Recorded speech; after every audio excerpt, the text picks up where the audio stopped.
آدمی کے اندر جب کسی چیز کا احساس پیدا ہو جاتا ہے کسی بھی چیز کا تو پھر کسی کو کہنے سننے کی ضرورت نہیں ہوتی, آدمی خود ہی اس کی فکر میں لگتا ہے. صحابہ کے اندر کہ دینداری اور ایمان کا اور آخرت کا احساس تھا, اس لیے وہ ہر وقت اس فکر میں رہتے تھے. ہمارے اندر دنیا داری کا احساس ہے, اس لیے ہم اس کے اعتبار سے اس فکر میں رہتے ہیں کہ دعوت و تبلیغ والا کام اور یہ اللہ کے راستے میں نکلنا, یہ اجتماعات کا ہونا, یہ اپنی ذمہ داری کا احساس پیدا کرانے کے لیے ہے کہ میں کیوں پیدا کیا گیا ہوں, میں کیوں دنیا میں آیا ہوں.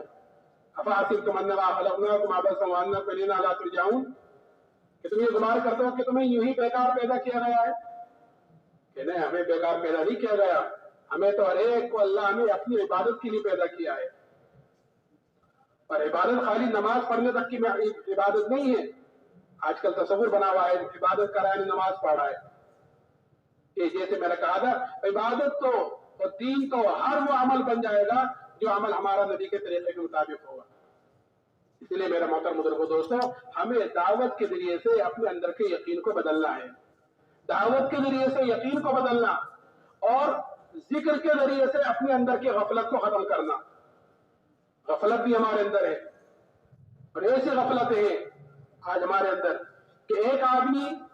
اللہ کے گھر میں اللہ کے سامنے کھڑا ہوا ہے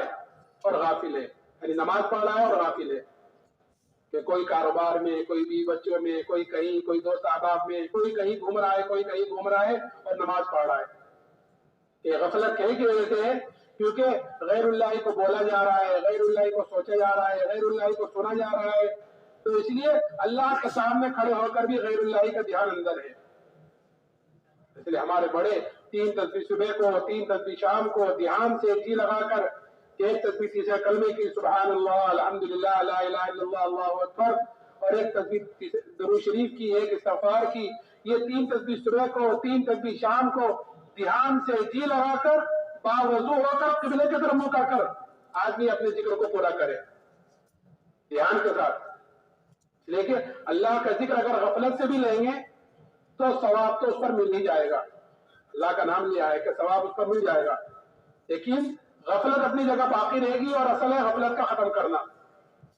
اس لیے دھیان سے جی لگا کر جتنا اللہ کا ذکر کریں گے اتنی اندر کی غفلت ختم ہوگی, اللہ کا دھیان آئے گا, اور جتنا اللہ کا دھیان آئے گا اتنا ہی عملوں کے اندر مزہ آئے گا.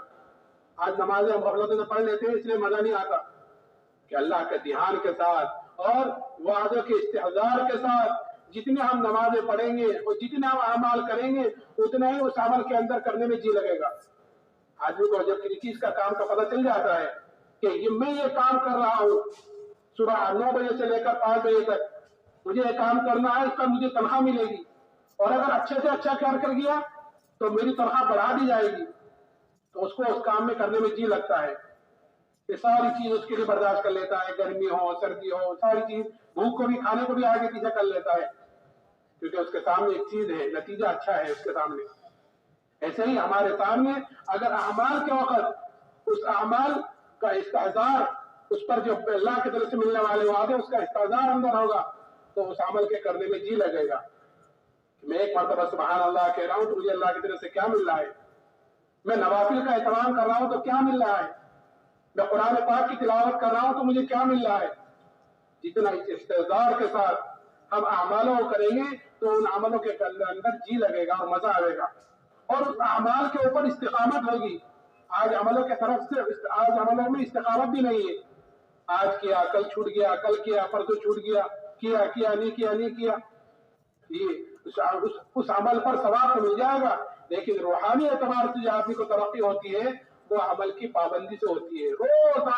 روزانہ قرآن کی تلاوت, روزانہ ذکر, روزانہ کام, کہ جتنا روزانہ پابندی کے ساتھ کرے گا اتنے ہی وہ عمل روحانی اعتبار سے ترقی دے گا. تو انشاءاللہ کریں گے.